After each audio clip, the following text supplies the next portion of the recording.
Hi, I'm Steph. Thanks for watching this video and for liking and subscribing to my channel. I appreciate your support.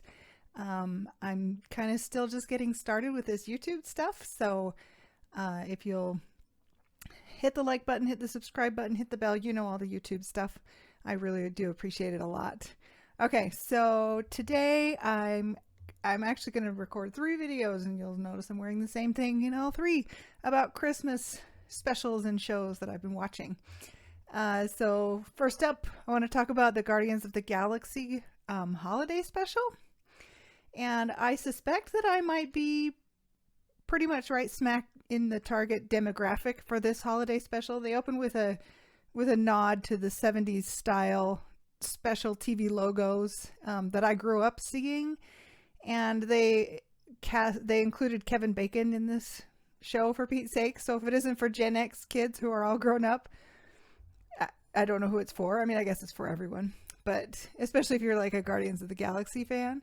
So Guardians of the Galaxy has proven to be one of the better Marvel properties, although the second movie did have some issues and could have been better. And their appearance in Thor Love and Thunder was, well, that movie was kind of terrible. So I feel like they were really underused. They were just kind of there for a little bit, which is probably just as well because that movie wasn't that great. So I sat down to watch the new holiday special, kind of expecting to be disappointed because you just don't know what you're going to get with Disney anymore and with Marvel. But to my surprise, I felt like it actually does deliver. We didn't get enough Rocket. I love Rocket. But I wonder if that's because the budget for this wasn't a full theatrical film budget. It was a short special, and it's probably really expensive to do the digital effects. That's just a guess. I don't know. Maybe they just didn't use them as much. And of course, Gamora is missing, but everyone else is here, including an animated Yondu in some flashbacks, which I think was kind of cool that they did the flashbacks animated. So I will be spoiling a few things here. If you've read or watched any other reviews, you probably know most of what I'm going to talk about. And if you haven't and you want to watch it first, go watch it and then come back and watch my video if you want to. This is a short, and it's only about, I don't know, half an hour long, I think.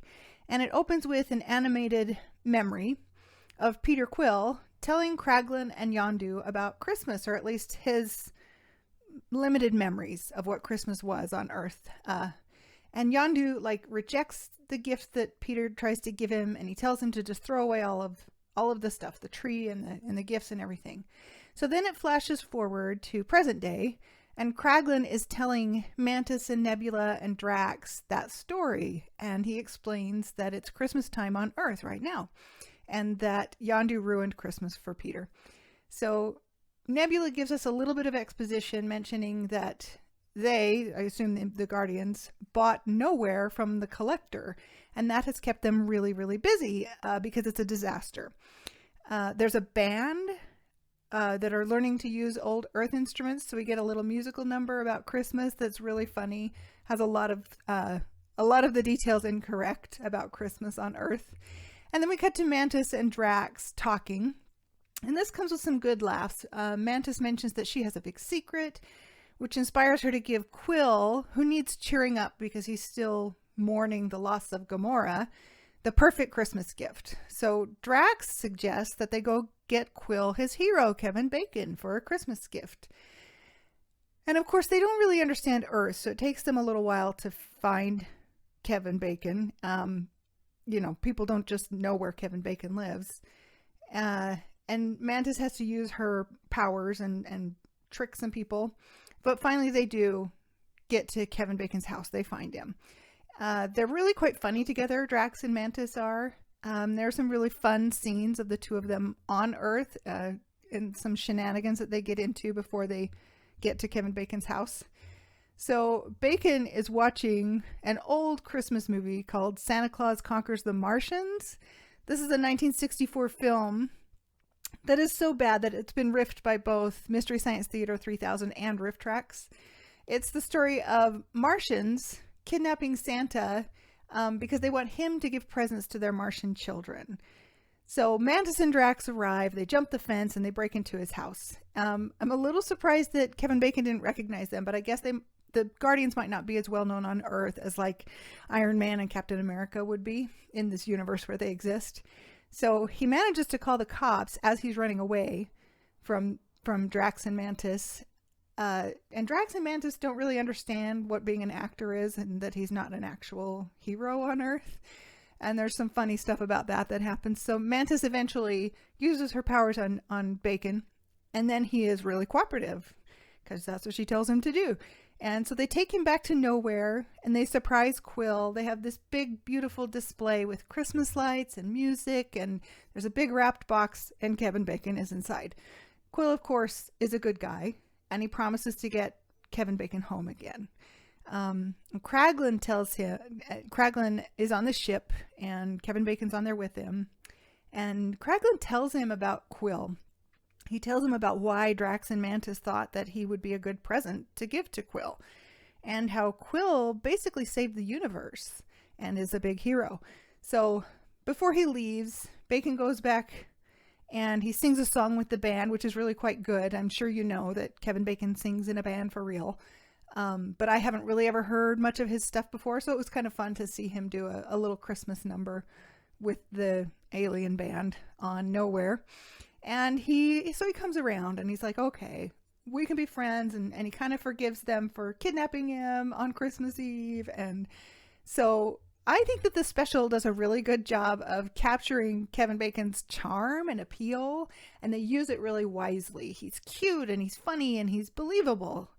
And I think it's really fun for Quill to get to meet him, because of course he's spent all of his life telling his alien friends and Guardians of the Galaxy family about Kevin Bacon's movies and stuff.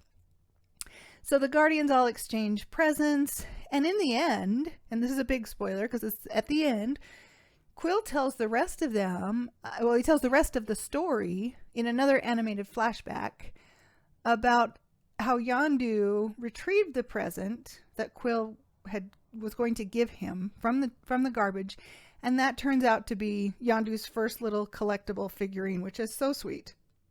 And he in turn gives Quill a present, which is his first set of guns, his little, I don't know what they're called, blaster gun things. So Mantis ends up telling Quill her secret, and it's a heartwarming, sweet, and maybe even a little bit emotional scene. And it's just really, it's a fun short film. There's not a lot to it, which is fine because it isn't meant to be a long theatrical length movie or anything. So this may not be the best thing Marvel has ever made, but I found it sweet and funny, and I felt like they managed to tick all the boxes of what a Christmas special should have without overdoing it. It wasn't schmaltzy, it wasn't overly sentimental. It touched on some sweet things and had some heartwarming moments without going into, an obnoxious place. I enjoyed it a lot, probably more than my daughter did. And maybe that's because I'm Gen X and a lot of this stuff is maybe for me because I grew up liking Kevin Bacon movies. And I really appreciated that this was something new and it was different than what we are seeing from Marvel these days. And it was quite funny at times. Of course, you expect that from the Guardians of the Galaxy. So this special, the Guardians of the Galaxy Holiday Special, is available on Disney Plus.